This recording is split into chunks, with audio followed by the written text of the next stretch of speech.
No, man. Just having to log in. You're live now. Yeah, it looks like we're streaming live there, Richard. Good evening, everybody. It's Ask a Superbike Genius again with the fresh and lean progressive Yamaha racing boss, Richard Stanboli. That's a mouthful of a team name, dude. Well, I used to say fresh and lean attack performance Yamaha racing. Yeah, where's the attack go? It's one less word for Greg White and those other guys to remember.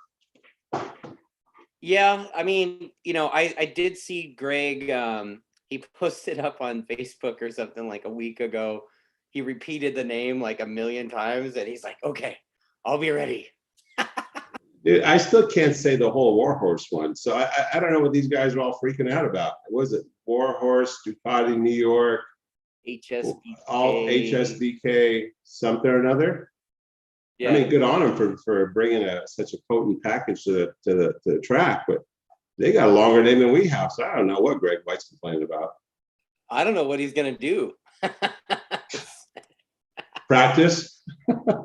I guess. I mean, he's he's kind of like that. That's all he gives a shit about, really, is getting the stuff right. I know he works really hard at it, and I know that. Yeah, he is a Gregopedia sometimes, for sure.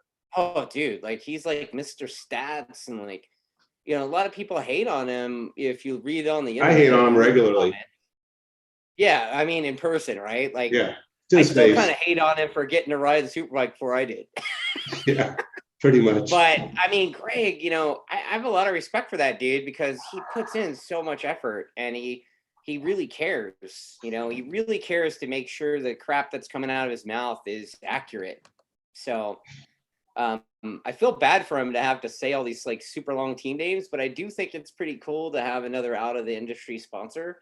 I'm kind of hoping that the team has Flo in the pits at some point.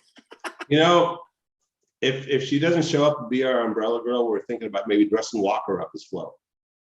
Oh, that's yes. I'm not sure if that would go much past one weekend, and there'd be no more progressive on our bikes. I mean, I think honestly, between all the crew members, I think Will would be a good fit for that. No, man, he's be like a bearded woman. Have you seen Walker's legs? Like super pasty white. It'd be a perfect chick. Sorry, Will. Not really. Will's like this hairy, Chewbacca guy. I was gonna say Chewbacca. Yeah, he's like a Wookiee of some sort. Yeah. Yeah. I got to work with Will this past weekend, so it was pretty fun. I did sneak behind your back, bust out the crazy eyes. Yeah. And I had him be my mechanic guy for the weekend, and it was pretty awesome. What I was thinking too is you've seen their commercials, progressive commercials. They got that Motor. Oh yeah. It's the dude that's half motorcycle. Yeah. How Mo was saying that Jake is one with a bike. We should make him into a Motor. Oh, we should. The back part would be an R1. Ludwig's probably watching this already, and he's making a Motor. Yeah. Motor Photoshop with Jake in the front. That'd be pretty funny. Yeah. Yeah. I came up with it. I get royalties, progressive. There you go. So, you guys had a test last week, a couple of days with the boys, day number 3 and 4 with Cam P. And, I think, if I'm not mistaken, you said you were trying some new engine config or something. Yeah, we had a power up engine that we've been working on a little bit last winter, and then a little bit more this winter, heading in a certain direction. And we ran that on day 1, and we compared on day 2. Then we'll come back and take it apart, and we compared our basic engine package. And the thing makes 11, 12 more horsepower on the dyno, somewhere in that range, at least 10 more. And the riders' comments were, I like the other engine better because it's easier to ride. I can open the throttle. I know what to accept. And at the end, the top speed was only like 2 or 3K difference because the amount he could push coming off that slow hairpin style corner at the end there. It's not really a hairpin, but it's a first gear corner, right? So you go first through 6 down that what they call the drag strip there, the Buttonwillow. And it was a good test. We're running it reverse, course 26. So we get a nice long run, kind of getting ready for Coda as much as we can without going to Coda and spending 100 grand a day or whatever the hell they ask over there. And yeah, it was a good test. And at the end, the guy's got to be able to ride it. You can't just throw a bunch of horsepower at it. Like what you learned, sometimes taking power out makes you faster. Right. Yeah, it's pretty funny. We watching you guys going down that drag strip, it was insane. Like, and actually going when you guys were going on that little short straight through the S's, the bikes were basically rumbling the pictures on the walls in the track office. So like if you guys know about Buttonwillow Raceway, the config we're talking about is we're going counterclockwise for that test. And you go through the S's into the Star Mazda corner, and then basically taking the drag strip all the way to Riverside. And I think this was probably one of the first motorcycle tests that Carrie said something like she was getting up out of her chair when. And Carrie's what, the office manager at Buttonwillow or something? Yeah, Carrie's the manager at the track, and she basically runs. She's the one we write the checks, and she takes them, and she schedules our events and everything. And Carrie was sitting up out of her chair, like, what in the hell is going on out there? That was I don't think that's ever happened before. So yeah, I went to watch, right at the end where they were doing some construction there, right before you go into that Star Mazda. I went to watch there, and yeah, it's pretty amazing how much those guys trust the bikes and how fast they come through the S's and tossing that left-hander there. Right. And accelerate to the first gear corner. It reminded me of the front straight at Coda. So it was a good kind of acceleration test, check your wheelie control and how much power you can put to the tire and all that kind of stuff. I mean, the bike, because of the rise and fall on that, what you call the drag strip, that straightaway, we're getting wheelies. We're getting wheelies and almost like a bunny hop thing at 170 miles an hour. So, right. And it would spike the rear tire to like 210 and then set back down. Yeah. So but the GPS speed, we got up to about right at 190, I think, on that straightaway. Yeah. I mean, a lot of people were asking about that. When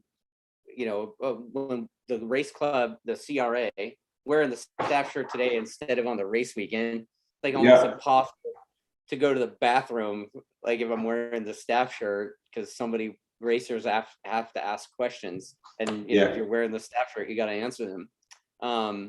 But while you're going to the bathroom, we ran config 26 last year for the races, and that's one of the big questions, like how fast do people think they're going to go? We all thought like around 180, and you guys are doing 190.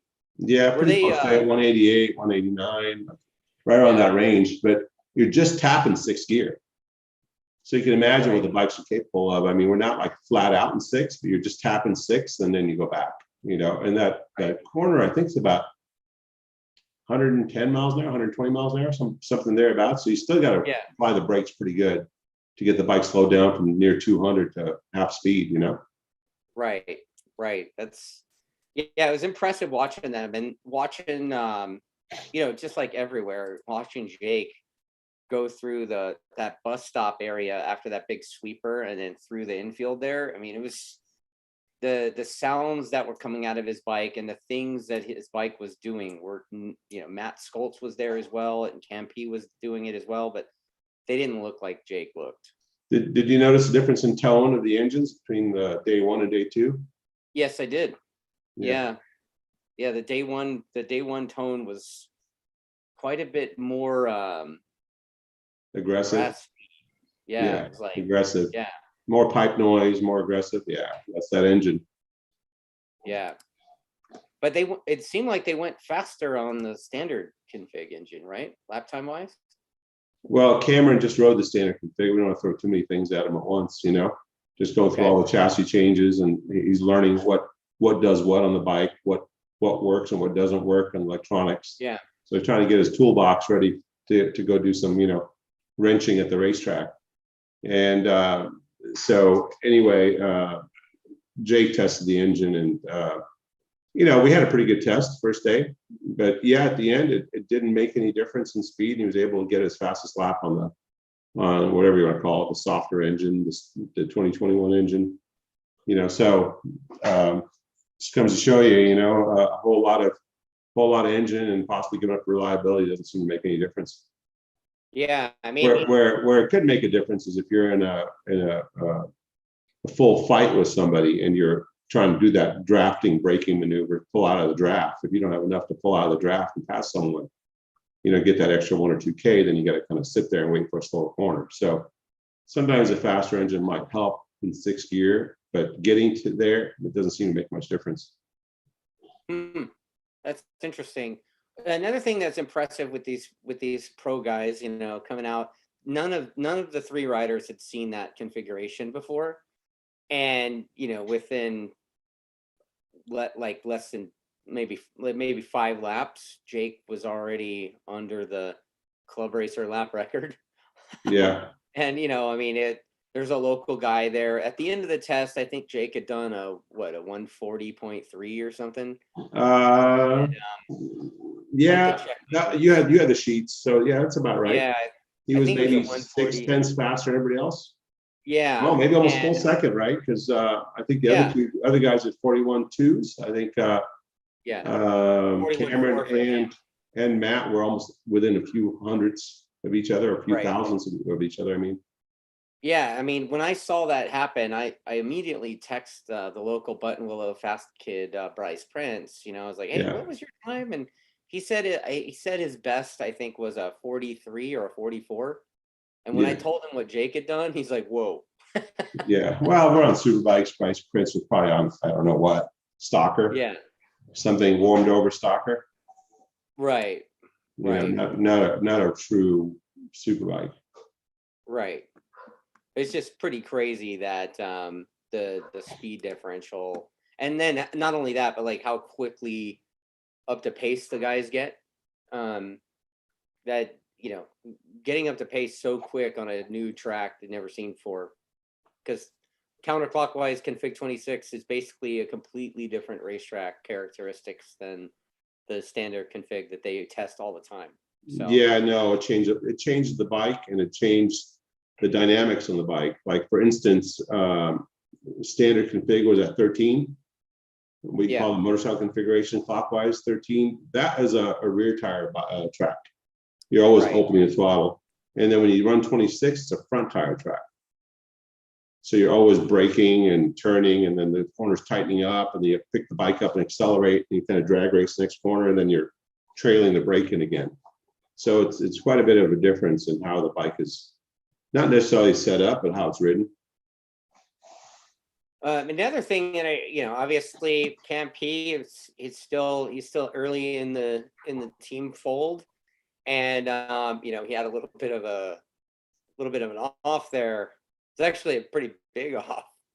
Yeah, right? when I looked out the garage and I heard the crunch, crash, see the bike flipping across the what do they call that, bus stop area or truck stop or whatever they call that thing. Last stop. The bus stop. Yeah. I was going, oh, please be Matt. Jesus. Wow. Because Matt was the third rider there, right? Yeah. I was like, oh, please be Matt. I feel bad for those guys, but please be Matt. Oh man. I mean, it turned out to be us. Damn. I was sitting there in the timing scoring booth working, and I was actually in a Zoom meeting or something for work, and I had to get out of it, and I took off running before your bike stopped flipping. Like, it was pretty big. Are you one of those, like ambulance chaser guys that go out and No, not at all. But it looked so big. I wanted to get out there because there's, the private test, there's not really a crash truck or anything like that. So, I kind of wanted to get out there and, at least help pick the thing up. He picked himself up pretty quick, but he definitely looked pretty shaken. We gave him a ride in my truck back to the garage, but I mean, I still, the image of that thing upside down like 20 feet in the air was pretty ingrained in my skull. I mean, Did a few tumbles for sure. It didn't break in oh, yeah. half like that time in Utah, but it was a pretty good tumble. You know, it wasn't as fast as Utah either. That was a fast crash. Yeah. That turn 3 or 4, we call that in Utah. That's a fast corner, and yeah, it didn't quite, raise that level, but it was pretty violent. Yeah, it looked violent, and it looked like the bike got pretty well beat up too. I mean, that gas tank Yeah, broke the airbox. broke the airbox. That is a good one. Smashed the Damn. airbox. Yeah, A bunch of FOD inside the engine. Haven't seen that one in a while. And Cam, after the thing, you were like, "Hey man, go take a breather." And he did. He kind of sat down for a little bit, got out of his suit for a sec, and he ended up going back out and riding, and he wasn't that far off from the times he was doing before. So yeah, it took him the rest of the day to get back up to speed. I think it shook him up pretty good. yeah, But the riders make an error, they feel pretty bad, and you don't want to just get on them about it. All they could do is possibly cause another crash, because if they roll out and they're thinking about you yelling at them, you're just going to go and smash another motorcycle. So they're pretty hard on riders are pretty hard on themselves as it is to compete. It's a lot of stress, so you just let them soak it all in, show them what they did wrong, and then off they go again. Yeah, I mean, and he did. I mean, the fact that he got pretty well beat up, I think, and he came back the next day, and he was really fast the next day. I mean, he was not that far off from Jake or Matt. He was right there with Matt, and he was, I don't know, he was about a second off of Jake actually, but so was Matt. So was everybody else, right? So yeah, they're both. He's pretty close to Matt, which is good. It was pretty good for a start, Yeah, that was impressive. And then what? There's another thing going on with your crew, your team, both your riders. Team Man Bun, like what's going on there? Yeah, I don't know. They're fast. They are, dude. They get this thing called, in psychology called idiosyncrasy credits. Yeah. So if you do something really, really well, the people around you usually let you slide on the things you do badly. Yeah, Team Man Bun. That's gonna be the thing. You watch. There's gonna be stickers. Gonna be a T-shirt for that side of the wall. You would have to remind me about that, wouldn't you? What? You would have to remind me about that, wouldn't you? Whatever. Yeah. Hey, what else you got in your notes there? it's got to be okay. So, let's talk a little bit about. So, what did you guys think about Config 26? I mean, it was. I've ridden it before. I always thought it was fun. It's maybe it's a little lazier than the other config because it's not as busy, and you got that long straightaway to rest. So I think it's a bit easier. You just have to be a little more. I think you have to be a little bit better with the front brake, as Cameron found out. Need to work on that. Yeah, I mean, I know that you have. I think you got some data on Cam's crash and with like the brake pressure and stuff. Yeah, I could find something. This thing's full of information. Let's have a quick look. I'm curious too. Like, I mean, I didn't ask you for it, but I'm curious, like how much movement is during those 170-mile-an-hour wheelies. How much movement, as in what kind of movement? In the suspension, like how people look at the drag strip and they think, oh, it's just a straight line, and it was pretty bumpy, during those transitions from Phil Hill.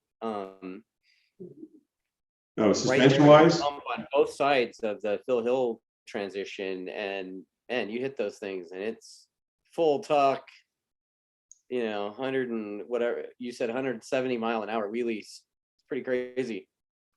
Yeah, I'm over here just trying to get his information up from the crash, and this kind of information that I told him, but I didn't quite show him. So you want me to share this thing for you? Yeah, let's take a look. I'm sure people will take a look at that. Yeah, so I have to explain some of it. Let me share the screen here. Share. Okay. Let's see here. Which screen am I going to share? This one. Hey, you see it? I can see it now. All right. So the red is actually, let's see here. Let me get rid of this track map because you got a track map here. You kind of see where you crashed over here. That right hand. Yeah. And you see that little green line. Can you see that? That's when him. Yeah. That's the bike's GPS tumbling away in the dirt. So this is him accelerating out of what you call Riverside here, because you actually slow down, then you accelerate through that. You kind of, you try to straighten it up, and you head towards that bus stop thing there. And the red is actually his fastest lap, 41.2. So you can see he applied about 5.5 bar pressure on the front brake. Okay. The green is his crash lap. Okay. So he applied right there, brake pressure front. Where is it? That's rear. Brake pressure front, about 9.1 bar. Oh. So he went from about 5.5 to 9.1 bar. So he got in there maybe a little bit hotter than he wanted, and he applied a lot of brake, and he tried to hold the line. It didn't work. Game over. Game over. Yeah, that was it. That's crazy. Yeah. It's crazy how much more brake pressure he used during that than he did in that 41 lap. Yeah. I mean, you don't need a lot of pressure for that corner. It's more of a flow. It's trying to maintain momentum, not necessarily bury the front tire. Yeah. So I mean, he said something about he thought like the tire had cooled down or something. Well, it was his first flyer, right? So when you're in the first flyer, a lot of times, we shared the track with cars. So there's half hour the cars would be on, and another half hour would be on. And so when the cars go out there, sometimes they kick a little bit of dirt up in the corners, jumping curves and stuff like that. So the guys on the bikes will usually roll out and do a siding lap, let's say, before they start hammering. And I think he just took it a little bit extra long to look at the track, and he did a lot of lefts before you get to that right, just like the first right from turn one. To do turn one right, then you probably accelerated out of turn one and start going through the S's and left, and fast left, and then first right crash. Right. So it gives the front tire a chance to cool off too. So if you're asking a lot from it, it may not be there temperature wise as well. So in the crash, the thing that looked the worst to me was the gas tank. Because you make them. Yeah, about a week's worth of work. A week's worth of work. Yeah, you can do 2 in a week. Wow. It's a lot of work. You bust out your English wheel. We have an English wheel, actually. I know. Yeah, a lot of people don't realize that a lot of the stuff that's on this bike, besides the swing arm, a lot of things you make yourself at the shop. Well, every machine part we do, obviously, here at the shop. Yeah. Because we're a CNC shop, right? And then a lot of fabrication we do as well. We do all the fabrication. And then we also build the harnesses. We do all electronics. So there really isn't very much we farm out other than maybe a shock we can't buy. Tell me a little bit about Shockgate. Shock, are we going to go into that again? All right, yeah. Shockgate. So let's talk about Shockgate. What's going on there? So, I heard some chatter between you and John in the pits, and I was like, what the hell does that mean? Like, that sounded like John was saying that the new thing is kind of like the old 46 shock that we ran on our R6s like a million years ago. Yeah, so Olin's has had this RVP25. It's been on the homologation list for the last couple of years. So this year we said, hey, you know what? Let's give the RVP25 a shot, because we've been running the RSP40 since 2016 or wherever. So like, hey, let's have a look at that. Oh, well, that one is kind of like you have to take the whole shock apart to change the shim. It's like, well, it's the same as the ST46 that we used to use back in the days when Pridmore rode, or Hayes, and all those guys. We had ST46s, and until the TTX 36 came out, a twin tube shock. So they went back to a single tube, the shims on the piston, they have a bleed jet, all the same crap we used to use in the 90s, right? So we ordered up the shocks and somehow they become illegal. And so I'm like, how did why is that the happen? shock It was on illegal? the So FIM. what's that? How did they become illegal if they're on the homologation list for FIM and Moto America is an FIM race org? Yeah, I was confused. And then, you know, Chuck Axon comes back with, we think it's too expensive and not right for our series. One shock happens to be the one we ordered. So I go back and look at the homologation list, and I'm like, it's on the homologation list. So we should have ordered it last year. You follow what I'm saying? Yeah. And the deal with homologation list, the reason why they have a homologation list is to take the unfairness out of racing. In other words, the factories and the specialty shops don't make a one-off shock for one team that seems to be that much better than everybody else, right? So that needs to be available everywhere. So they make this menu basically of things you can go shopping for. I can show you what it is. I have it on my computer. Yeah, I mean, is it like 30 grand or something? Like what? No, is it just no. Here, you know what? higher? I'll let the homologation list do my talking for me. Okay. So this is the current homologation list, and the only thing different about it was one line. But let me share this homologation list. Okay. There you go. It's just awkward to me, you know, why this happened. So here is the homologation list. So this here has all types of stuff in there, you know, data loggers, Superbike suspension, TPMS systems, super sport suspension. All this stuff is like this big, massive list, which is basically a menu of things you can buy and put on your motorcycle. So back to the shop. It's a shopping list, yes. What do I want to buy? What's available? What's legal? So the FIM World Superbike put this out, and we're supposed to be in the same realm as those guys. So this is current 2022 homologation list. Now you notice that all these shocks here, a Bitubo, fork, and shock, all available except the ones that are no longer produced. See this? And then you got Hitachi Estemo. This is the same exact suspension that Jonathan Ray uses, right? And you're able to buy it if you got the money. 6,500 euros for a shock right there.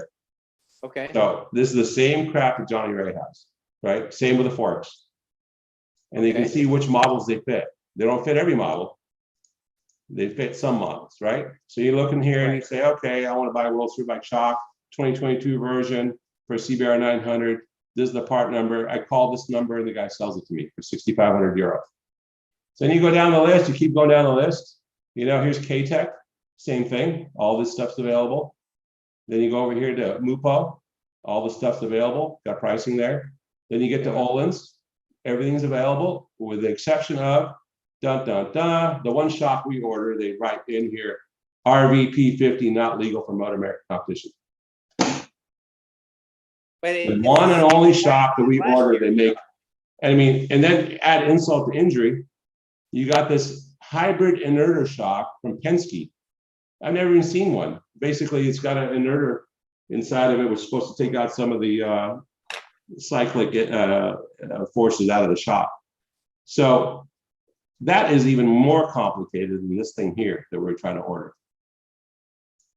And then all these guys make a through rod shock, which Olin's doesn't offer. Penske makes a through rod shock. The through rod is basically the same thing the MotoGP guys use. And same with, I don't know, I think K-Tech makes a through rod shock. Here it is up here. I think this one here, through rod shock, 6,000 euro. Through rod shock, 3,150. I guess that's old news. They cut it in half. The inerter shock must be the way, 6,500. But out of all these shocks, I figured I'd see a list of all this stuff that's 6,500 euros not available for Moto America because we want to dumb down the series and make it more affordable. I think it's just a matter of we do not want you guys to win anymore. 33 wins in 2 years. I mean, the writing's on the wall, right? They don't want us to win. Well, it's clearly your fault. I mean, it's my fault. It's our fault. Walker and I, actually, because mainly Walker and I build the bike. So Walker and I here, staying up day and night, building super bikes so we go out and win races is not good. We need to slow down. So therefore, we'll just make up special rules that only affect our team when we order something. So I figure Yeah, I'll order a Penske next, this one with that the seems inverter. totally fair. Yeah, and Penske doesn't even have a person in the paddock. You know, Olin's has a truck in the paddock. They can actually service these things. Penske doesn't even have a person in the truck in the paddock, and yet I can buy the shop. So it's awfully strange to be. So therefore, the word shockgate. Shockgate. Yeah, Wow, man. bummer. But hey, we'll play with whatever rules they throw at us. I guess nobody else can go out and buy this RVP 50. Not that they're going to, but you know, the RSP 40 works fine. We can make it work just as good as we did last year, and it probably worked on. We worked on it a little bit in these couple of tests. We'll make it better again. You know, we'll make the whole bike better again. So well, the name of the we'll see what happens. What's that? On the description of the shock, it says the RSP 40 shock is from 2014. Yes. And So the other one's been part of the homologation list since 2020. yes. Right? So yes, exactly. So there was 2 years already being used in the World Superbike. 2 years in, get taken off. I am confused by that. Because we asked for it. Oh, what we should have done was shut our mouths, ordered the thing, put it on our bikes, and then show up the first race instead of trying to clear it with Moto America. Right. You follow what I'm saying? You Yeah. try to play completely transparent. You say, look, we're going to buy these shocks, blah, blah, blah. Oh, you're buying a new shock, but you can't have that. How dare you try to order the current? Well, you know what happens with these series, you know, they try to micro, like these big old homologation lists. I'm gonna take this off the share screen. Yeah. You know, they make these lists because they're kind of getting this whole control thing. They want to try to control the outcome. And you see it every series, really, like Formula One, with all their passing buttons and things like that to try to make it more competitive. They always try to come up with ways to make it more competitive, when in reality, the other guys just have to step up. You know, I think like the Westby guys are trying hard. Those guys are going a lot faster. I think they have a solid right now second place rider. You know, he's just not quite as fast as Matt yet. I mean, as fast as Jake yet, but he might get there. Yeah, he's trying. You know, and by what I see from Cam, I mean, he's a solid second place guy too. You know, so it could be a real good fight. But then you got the Warhorse guys, HSPK guys, coming with Petrucci and a real, you know, factory effort. Not Walker and I in the back of our shop building motorcycles. You know, it's a real deal. They're getting bikes flown in, and then you got a couple of BMWs coming. You know, where are they from? Omega bikes, right? Or I don't remember. I remember seeing Alpha bikes. Alpha. Yeah. So yeah, I mean, you have those, and I think it's supposed to be, the riders are supposed to be Barbara, and I heard PJ Jacobson possibly. Oh, wow. Yeah, so they're going to be competitive, and there's a few other names I've heard they're going to be. So those guys are stepping up. They're doing their job. I don't think we need to go and punish a team for winning. You know. Well, I think a lot of people don't realize that your team that has been winning the last couple of years are built by basically two guys in Huntington Beach. Well, I mean, John Cornwell's here quite a bit. He's been here for the last couple of weeks, you know, helping. But yeah, no, the full-time staff is basically myself and Walker. Yeah. And then the rest of the guys are fly-ins or part-time. They might show up to the shop for a few days or a week to help out to get the ball rolling. But for the most part, I mean, it's Walker and I. So, which is a little bit different than having a whole Italian factory behind you. Yeah, I mean, I know that when we were at the test last week, weren't they in Italy testing the Dunlops? They're in Portimao. Yeah. Yeah. Yeah, they were in Portimao testing. Yeah, I spent a couple days on Dunlops over there. So I'm really curious to see how he goes. I don't know if he's going to go any better than Baz. I think he will. You know, I mean, the guy's a MotoGP winner, and he's been on the podium a lot, and you know, he's run up front, and I mean, you're not slow when you're in that role. You know. Yeah, and you know, I mean, the dude seems pretty diverse with his skill set. I mean, I guess he kicked butt at Dakar, right? Yeah. I mean, he won a leg, or whatever they call it. Yeah. One aspect of it. Yeah, no, I think he's a good rider. without a doubt. I just don't know if he can get his head around the bike and the tires and the tracks. But I won't underestimate him. I've heard that a lot from people. Oh, he has to learn the tracks. Oh, he has to learn the tires. But you said it. All these pro guys, they learn the track in about 5 or 6 laps. Right. I mean, Barbara last year, I think he set the fastest lap of one of the races, faster than Jake. Wow. You know, I can't remember which one it was. I don't know if it was BIR or one of the other ones, but he was the fastest guy on the racetrack at one point. I think he finished with that title of fastest lap. So I don't put anything past these guys or any of these other teams. I think they're all capable. Well, they're all coming to step their game up, you know, and I know the Suzuki guys, right? I mean, Jake Lewis is going to be going, and curious to see how Richie Escalante does. Yeah, you know, I have a good feeling about him as well. You know, I watched him ride the 600. Let's see how he gets along with that leader bike. You know, like I was saying before, sometimes less power is faster. Right. When you're leaned over 65 degrees and you're on the edge of a tire, you know, sometimes less power is a little better. Yeah, see how the electronics too. I mean, the electronics is a whole nother thing, right? I mean, if you've never ridden with electronics before and then all of a sudden you have it, takes a little bit of getting used to, I think. Yeah, but a 600, with electronics, he could ride the bike like the 600. Right. I think sometimes harder to get a guy in who's ridden leader bikes without electronics and try to get him used to opening the throttle versus a guy on a 600 who doesn't have a bunch of power to open the throttle. They're already used to opening the throttle at full lean angle. All they have to do is know that, you know, the bike is going to be calm when they do that, and that's where the electronics are. They help calm down the bike so you can actually open the throttle and be aggressive with it. So I got a couple of questions. Tony Guzman wants to know, number one, if you can buy one of your fire-breathing R6s. Yes. And how much? I'd say depends on what he wants. I mean, the full Moto America Super Sport spec with a cams. I guess they call them the next generation spec. With a radiator, cams, exhaust, all full tie. Everything's all top shelf. You know, Olin's FKR and Olin's TTX and just the good steering damper and a brake master and all that good stuff. You know, they're right about, I think it was 40K, wasn't it 40K, 39? Yeah, I think it was right around. Yeah, so if they want something a little bit less than that, you know, they want to get something that's just, I got an engine and a little bit less on the outside because they can't swing it and they want to build some of it, add later. We can do that. Just got to get a hold of Joseph and see what his budget is and if it's possible. You know, but that's a completely brand new motorcycle with all the good stuff. Ready to race. Right. Same engine package we'll be racing at Daytona with.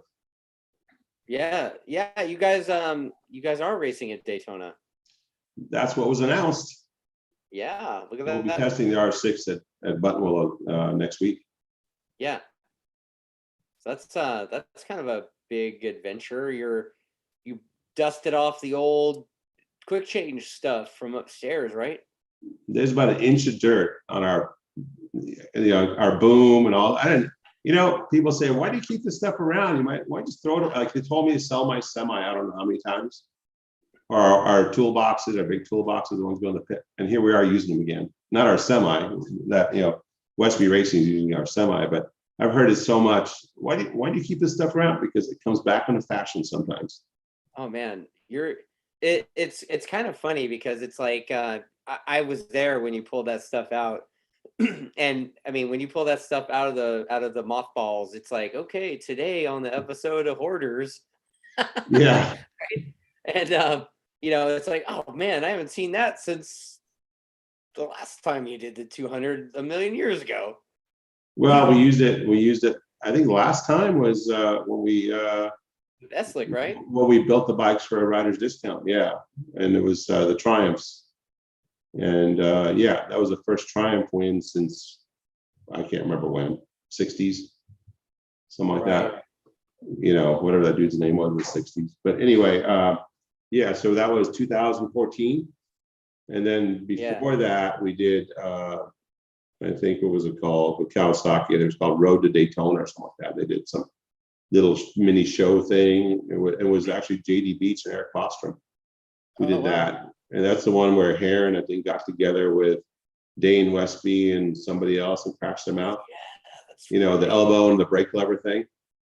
Yeah. Yeah, that tumble right in the triangle right in front of us. Big crash.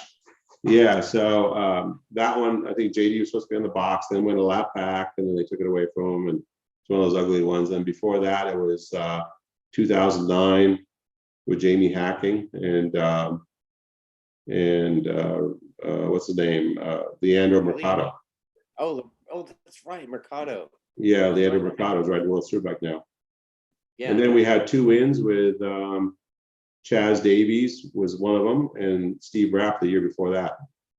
So those are both 1-2 finishes, 2007 and 8. Yeah. Right. So we've done a few Daytona 200s, and remember we use all that equipment too at the Willow 200s. Yeah. Yeah, we won every one of those things except the last one where we didn't enter. Yeah, you won all of them that you showed up to. Yes. And usually you finished first and second in those ones. Usually, right? one of them we finished. One of them we DNF'd. I can't remember what the kid's name was. Was it Beck? I think it was Beck. Michael Beck. He rode our bike, the Willow 200. I don't remember. I think he blew it up coming in the pits because he might have backshifted too hard and he came up and we did the tire change and I think stalled and stopped and wouldn't restart and turned out it had a broken valve. I'm like, how's the valve break coming in the pits? Years later, I'm thinking he must have grabbed one too many backshifts. He came out of the turn 8 area real fast and you got to slow down. And so I probably just grabbed one too many and broke the engine on the way in. But anyway, so yeah, so other than that, I think we finished 1-2 at all of them. So there's a there's a question about MotoGP stuff. Yeah. I guess they've been testing and Rod Snyder wants to know what your opinion is on the Yamaha N1's inability to make peak power. Is it the cross-plane crank too heavy to rev or what? No, I think that's like in response to some of the chatter online about Quadraro kind of being disappointed. Have you seen some of that stuff? Yeah. You know, after he won the championship, he kind of went backwards, didn't he? Well, I mean, he just won it. Like, I know, but I mean, he won the championship early, and then the very next weekend, he kind of sucked. Right. So how do you go from being so dominant to sucking? I don't understand that at all. Yeah. You know, so I don't know. I don't know if it's, you know, blew his wad and then he didn't have any more, or the bike is really bad or not. I don't know. I don't have any. I'm not privy to any of that information. I know what I read, just like anybody else. But you know, the Yamaha's traditionally been a decent handling bike and not necessarily the fastest thing on the racetrack. So that kind of evens it out. But the Ducatis are missiles, and they got some young guys riding them. Right. There's a lot of them too. Seems like like half the MotoGP field is on a Ducati. We always do this at bike night. Bike night down the street. Yeah. Talking about MotoGP stuff? No. Talking about the noise here on a Wednesday night. Oh, that's right. Yeah. They always have a bike night down the street. It's always like a place. Harley group. Yeah. Anyway, go ahead. Okay, so Matt Knudsen wants to know if the new team sponsor will help pitch in on team shirts for fans to purchase. Probably not. They're really a corporate. They're really a corporate sponsor at Yamaha. So I have no connection with them at all, other than I put the sticker on the bike and I build the bike. You and I actually did talk about maybe making a few extras from the Daytona shirt. Yeah. Maybe we could explore that if people are interested in buying the Daytona shirts. I think it'd be kind of cool. You know, we haven't posted. Well, we did post kind of what the livery could look like. Yeah. Right. Yeah. We haven't posted the final livery or anything that yet. No, Matt's coming by maybe tomorrow, so we'll start getting that finalized. Oh, Matt the painter. Yeah, Yeah, you plenty of time. You're testing Tuesday, right? So you give him the body work tomorrow, you'll have it by Sunday, right? Dude, he painted my helmet and my body work in a week. No, when he's on it, he's on it. Yeah. And he gets really, really busy sometimes. Yeah, he does. And if you He don't didn't need want to that stuff choke. tomorrow, he just takes his time. Yeah, I mean, he definitely took more time with the glitter bomb this time than he did last time, and it shows. That thing is ridiculous. Like the helmet's ridiculous, even more so. Somebody said something effective. It's got more glitter on it than a Las Vegas stripper. Is that right? Yes. Somebody did say that. A few people said that. Oh, hey, so that guy from, I think he's from Brainerd, that dude. He just hit me up right now, and he says, "Can you ask Richard what the important differences are between stock Superbike and MotoGP geometry? Like, do teams use these special swing arms and stuff to get all the things closer to GP geometry, or what's going on?" Generally, the MotoGP bikes are purpose-built bikes. So the engines are very short and very compact, and everything's placed just right, as compared to a stock bike that needs a catalytic converter and heat shielding and a little more comfortable seating and all that stuff you start with.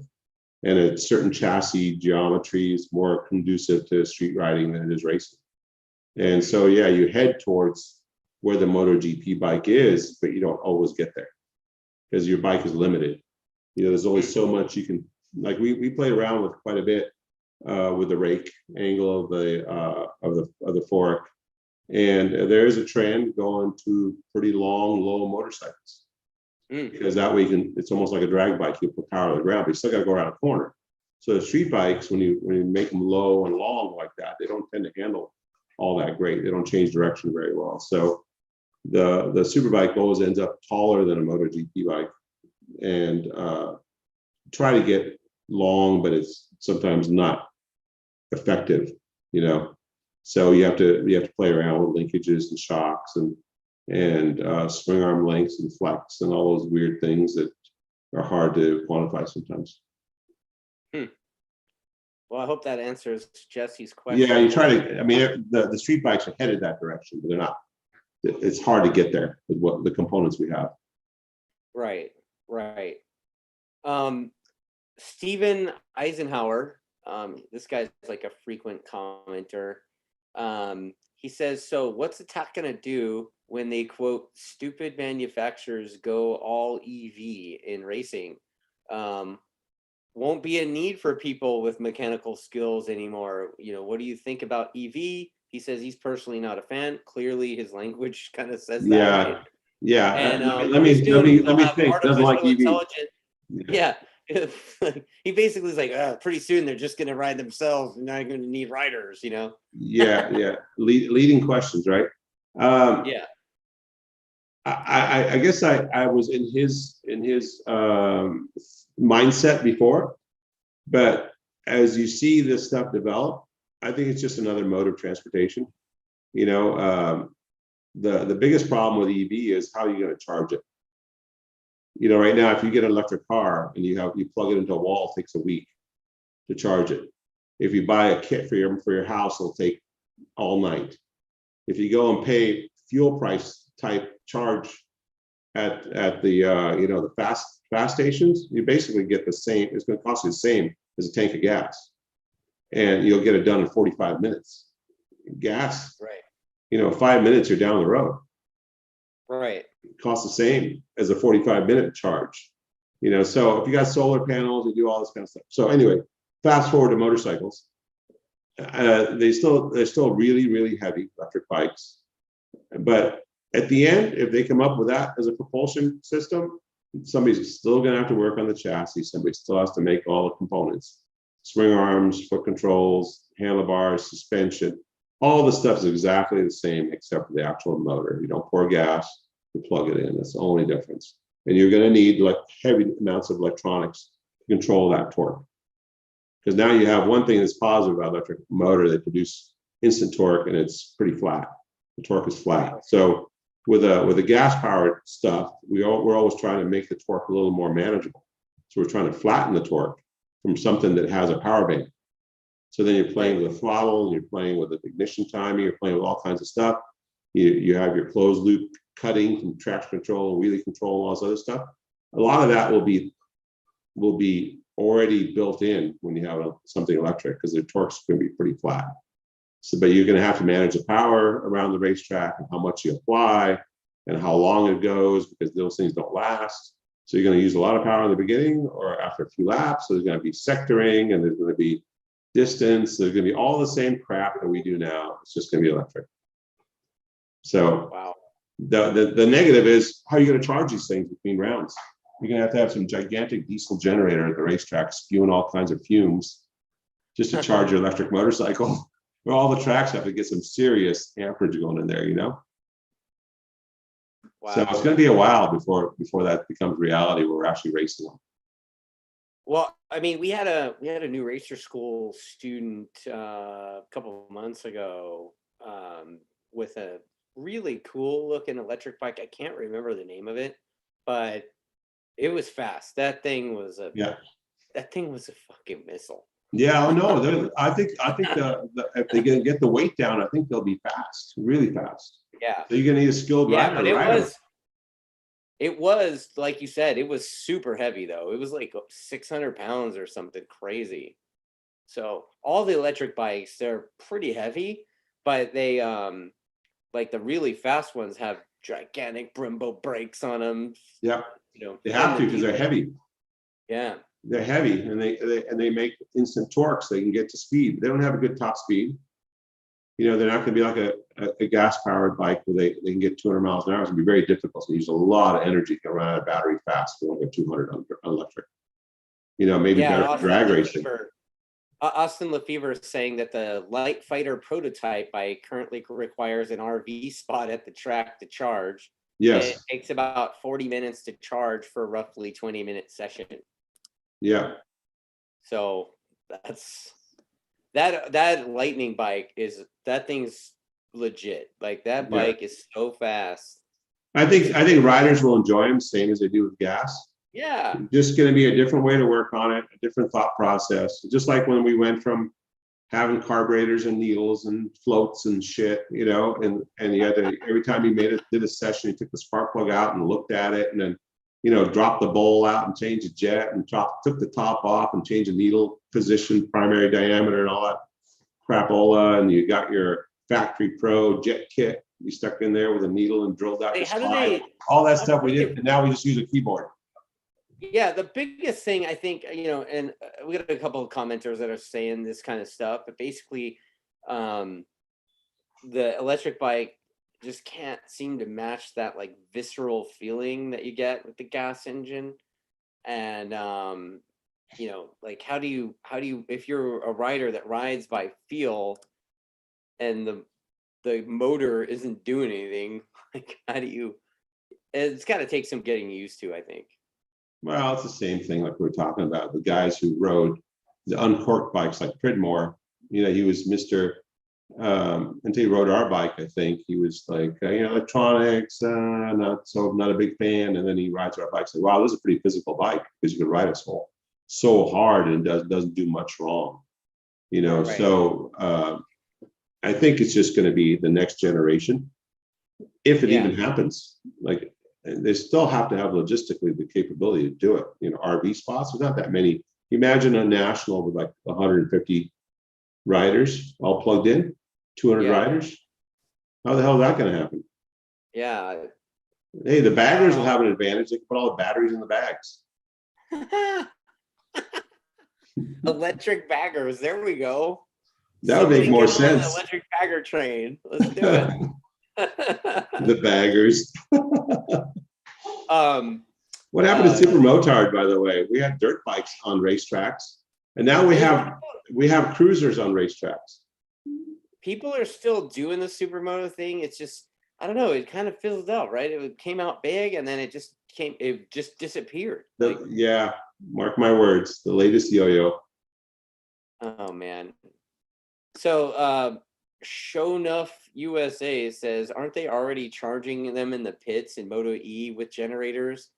Also, can they just make them with swappable battery packs? Like, so some brands apparently already do that.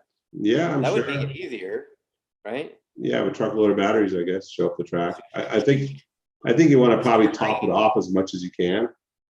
Yeah. I mean, let's face it. I mean, it's the way it's going to go, right? So Yeah. it just, it's either generators, lots of big diesel generators. There's, if you're trying to think about the environment, I don't think a diesel generator or any generator is going to be safer for the environment. But if you're talking about electric fun, okay, well, I think you have just as much fun with it, in Moto E or whatever. But if you've ever watched electric bike race, they kind of run out of steam at the end, Yeah, they do. Pretty soon they're like going pretty slow down the straightaway, So I think I know the answer to this question. I'm almost positive I know the answer to this question, but Chris McCreary wants to know, what's the absolute worst bike that Attack ever raced? One that Richard never wants to see again. I think I know the answer to this. Yeah, the 2006 ZX10. Yeah. With the two pipes under the tail. That's right. The Japanese were very proud of the engine that made as much as their Moto GP bike in torque, but they put a noodle in it for a chassis. Completely unrideable motorcycle. The worst pile of crap I've ever worked on. That's hilarious. Complete crap all up. Yeah, the 2006 ZX10. Don't ever buy one. If you see one, just hit it with your car and run it over. Do the guy a favor. There you go. I knew that was the answer, and it's funny every time you talk about that thing, because I remember. I think that's the bike I rode at course 26. Yeah, backwards. I think that's the bike. Isn't that the bike that you actually Buckmaster was riding that thing, right? He hated that thing. I think and you apologized to me. him. You're like, sorry, man. Yeah, he hated me for having him ride that motorcycle. It's an extension of hating that motorcycle. He hated me as well. Oh man, that's funny. Yeah, okay, so that thing would shake its head all the way down that thing you call the drag strip. Oh yeah. Into Riverside. Yeah, you kind of set it up to just dance, right? There was no setup. It doesn't matter what you do, the shocks or the forks or anything. It didn't work. That's awesome. It was the biggest pile. Biggest pile, yes. Yeah. Okay, so multi-bad bass. That guy again. Thoughts are on the 21 Cowie 10R. They seem like good motorcycles. Obviously, you see them in World Superbike. Fast. Yeah.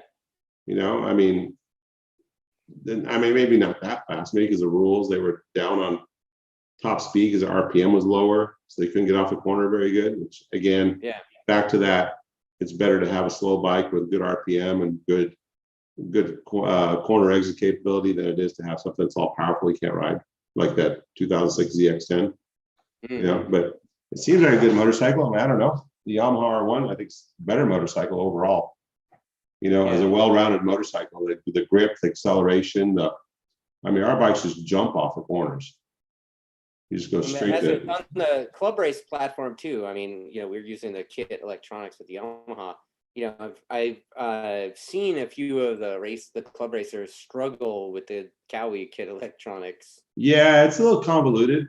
They have the trim. I'm just gonna be real. It looks like it's pretty shit.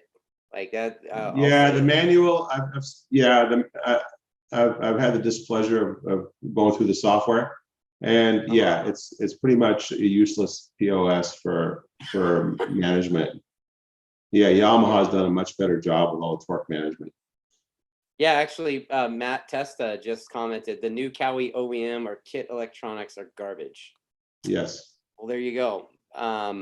Hopefully, multi-bad bass. Hopefully, you didn't buy one of those things. Get a Yamaha instead. It's a better way to go.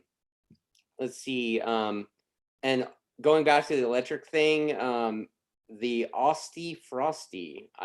That's a cute name there, buddy. Says just like our electric bikes that race out at CRA run out of juice in 5 to 7 lap mark. So Yeah. what quality of races would we get with e-bikes? Pit stop races where you change batteries. Oh yeah. Hence, you have a Roll truck full in. of batteries. Yeah. Yeah. Instead of fuel stops, you come in and then you Okay. got a guy with like rubber gloves and a rubber suit, changes out your high output battery. Yeah, that's Yeah, we'll have a awesome. special rail battery installer thingy. It's like, the guy hits the button and takes off. Michael Kopoulos, sorry if I said that wrong. He says, why don't I have Richard build me an R7 so I can race in the Twins Cup? I race an R1, dude. Yeah, we could do that, but I think we don't have any time. Yeah, that's the excuse. Yes. Richard doesn't have any time to build me a bike. Like, yeah. And for those that don't believe that, like, Richard, who built my bike at your shop? You did. I did. But and the cool thing is, you gave me a little bit of a bro deal on my own labor, right? I did. If I work on it, it's this much. If you help me, it's twice as much. Exactly. You did get a free torque page though. I did. To set all your stuff with a torque wrench. Yeah, I was showing that to Will last weekend, and he's like, "Yeah, I already know all those because I work on this." Memorized it, yes. Yeah. That's how much. If you ask Will or Lee, any of those guys, what's the torque on that? It'd be like, that's 22 newtons. What's that one? That's 9 newtons. What's that one? 10 newtons. 140 dested newtons. Yes. Yeah. Let's talk about the forks. Yeah. There's, I think the triple clamps are like 180 and 140, right? And 140 on the bottoms. Yeah. Yep. Yeah. See, I pay attention to your stuff, man. Cool. And you made me paranoid, honestly.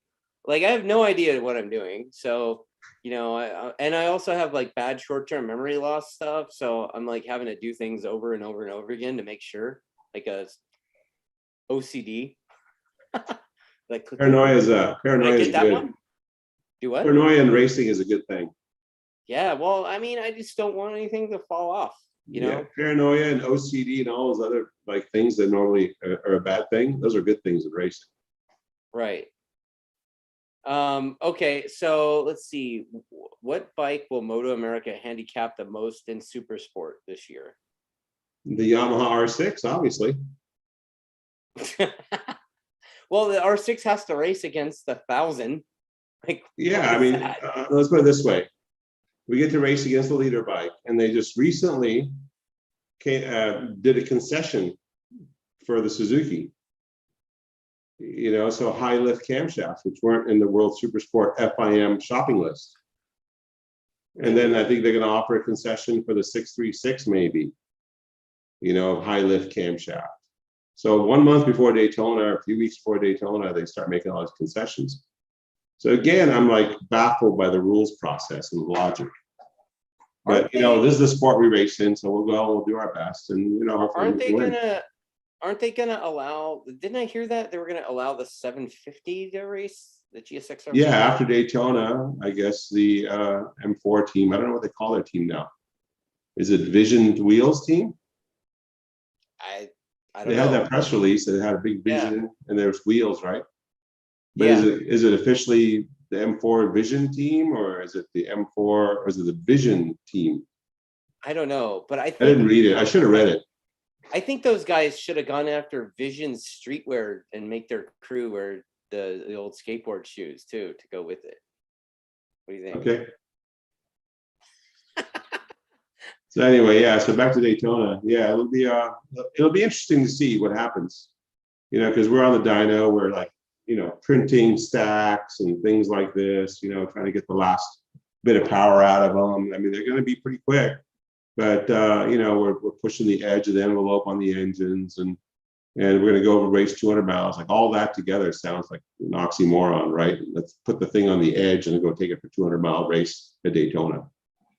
you know, Yeah. but Well, I mean, you guys, we'll see how we go. We'll see how we when go. you guys were racing Daytona when it was still super bikes, you know, back in Yeah. the day, you guys always used to say it was just basically multiple sprint races to connect it together with pit stops. Three, right? yeah, three full races with no break.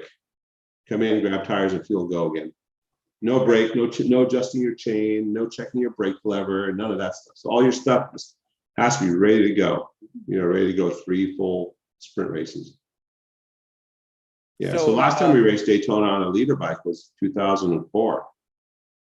Right. After that, it was Formula Extreme 2005. Then they did it at night. Yeah, that was dumb. 2009 and 10. That's the NASCAR people ruining their sport. Yeah, yeah. It's gonna be interesting too. I think it's the first time Motor America has. I don't think I've ever done a Daytona 200. I don't know if any of the staff has ever done a 200. You know, I don't know if Teague has ever been involved in 200. Maybe. I don't think Nicole has ever, you know, managed a 200. So it's a little bit different animal. Yeah. You know, so, but you know, they want some info from me. I'm more than willing to help. As always. As always. No, I want the sport to continue. There's a couple comments that Show Enough guy was saying that he doesn't think the R7's tube chassis frame is a good start for a race bike anyway.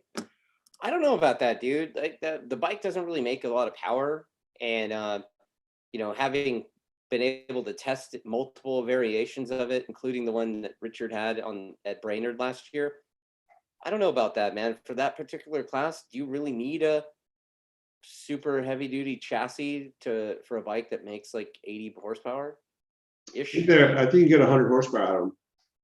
Oh yeah, for sure. Yeah. But I don't. Yeah, I think the Westby guys are getting 100 horsepower out of theirs. Yeah. You know, Chuck's been doing some development with Yamaha on that R7, and Right. you know, he's going through a bunch of iterations and stuff. I think he's right about 100, right there. That's healthy, man. That's healthy. Yeah, yeah. So I mean, considering an R6 makes a decent super sport bike on our dyno, 118, 120, 122, Right. maybe like a Graves bike makes 122, something like that. What I've seen on our dyno. So obviously we're making a little more than that with our Daytona bikes, but I'm not going to say. Yeah. Not going to say what that number is, but No. it's healthy. No. We'll find out at Daytona. Yeah, hopefully. Yeah.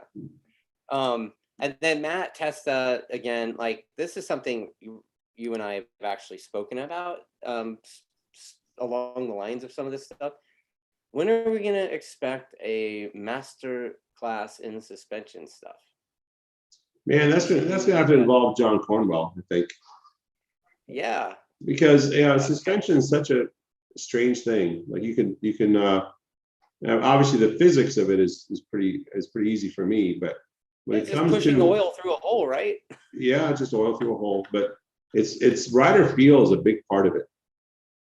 Yeah. You know, what someone thinks is good, another person can hop on and say, wow, that's shit. Yeah. You know, so it's really there's certain things that are, you know, pivots and, you know, the physics part of it, pivot positions and how the tire grips and things like that. But with actual feel of the shock or the fork, it has a lot to do with what the rider wants. And the rider's capability too, like the speed. But yeah, and I'd be interested to go over all the physics and the geometry and what that actually does. You move an offset and what happens. You move a pivot up or down and what happens, and all those things, you know, I think are pretty interesting. Like we were talking about doing some of the chassis stuff to, you know, like triple clamps 101. We were talking about doing that, but then you kind of set yourself on fire this year, and we haven't had time. You know, but it would be cool. I got involved with the Daytona thing before I knew all the rules. The rules that keep changing. Right. Well, at least they're not changing them a month before Daytona. Oh wait, what? Oh no, they are. We're gonna all of a sudden throw concession cams at everyone. Okay, 1 month before Daytona. Well, you know, at least parts availability is super easy. But they did promise that they're gonna have a perfectly balanced set of rules that is going to be super competitive. So we'll be drafting each other back and forth on the banking, us and that leader bike Ducati. I look forward to seeing that. Yeah, me too. Yeah. We're gonna find out. I wonder what that's gonna look like while I'm holding the fire extinguisher. Yeah, pretty much. So, talking about parts availability, I know that I did send you a GPS antenna today, so that was kind of neat. Thanks. Oh yeah. Yeah, The this Pointer global, salvage this yard global comes parts thing through is a real again. bummer. This global Do parts what? thing is a real bummer. Yeah. It's really, It really takes bad. forever. Yeah. Thank you, China. China. Yeah. China. Okay, so let's see. Questions? Scott Brewski wants to know, could you educate me on how Josh Herring, he said Herring, Yeah. is able to drop down to the super sport class after running in Superbike the last couple of seasons? I thought Moto America had rules in place to prevent that. I think Supersport's open. I think it's Junior Cup. I think Supersport, you could be 80 years old and ride Supersport. Well, no, you can't. You could be like 50 or something. Yeah. But I don't remember seeing. I think Super Stock, they were trying to do an age limit.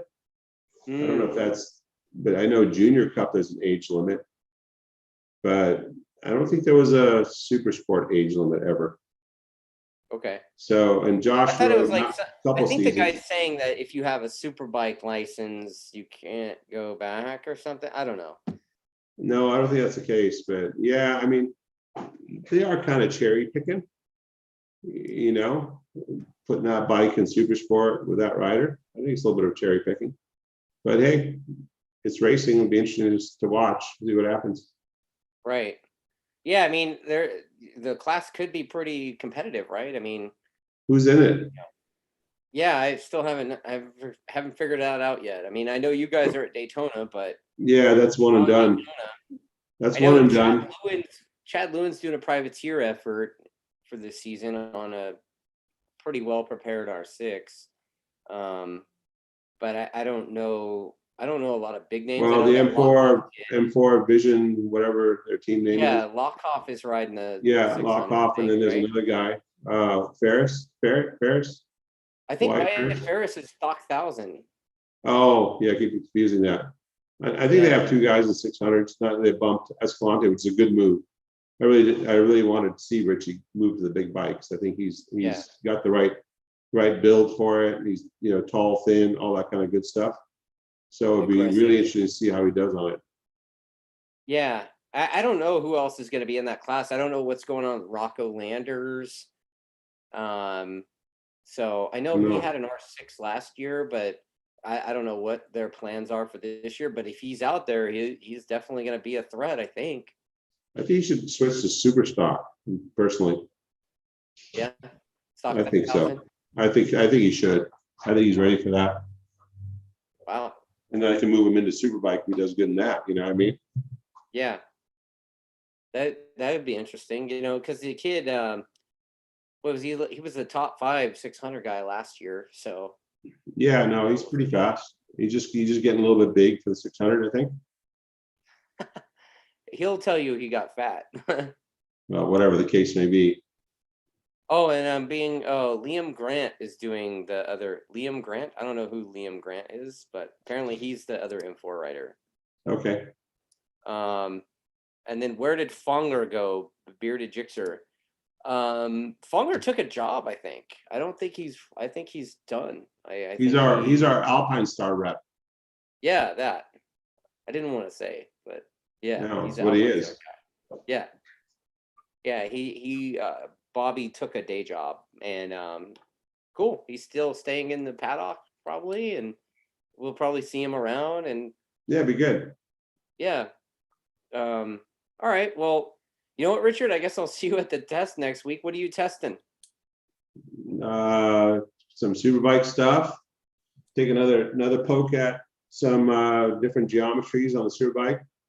Some more tuning on the electronics, and then we're going to try to spend a couple days on our spare R6 and see how our latest engine config is going to hold up down that long ass straightaway over there. Oh, so the test will be also on config 26. Don't you ever look at the schedule? I wasn't looking. I It know says what date CCW it's on it. testing. That That's was all I look at. CCW doesn't mean concealed carry permit or weapon or something. Oh, man. That's counterclockwise. Yes. Okay. Well, I'm just curious to see how fast the boys are on the 600 and try to cross-reference that with the race times from last year in the 600 class. Yeah, no, I think it'd be good. Yeah. No other questions? I have to get back to work. Yeah, I think you got to go back to work. Oh, thoughts on the North American Talent Cup? Kids class? What is it? Yeah, it's the Ovale thing that they're doing. Oh, Valley thing, small bikes. Yeah. Man, I watched those guys race at Ridge, the go-kart track. Pretty freaking impressive. Yeah, those Ovale bikes are they're pretty legit bikes for little bikes, you know. No, the kids racing them were impressive. Yeah. Yeah, they're really fast, and they were taking some pretty good lines and are really aggressive. And man, when they crash those things, they fly through the air and do a bunch of tumbles, kind of like what our bike looked like last test. Wow. And then they pick them up and away they go. I think two of those kids were racing with the CRA this past weekend, and I think they were racing Ninja 400s. And between the two of them, pretty much they won everything. These two kids. So yeah, no, I think it's a good start. I didn't know what they call it. And so that's all. The Talent Cup, the volley class is pretty cool. Yeah, there you go, Maddie. Yeah. Okay, well, you know what, Richard? I'm gonna let you get back to work. Yeah, I'm back to it.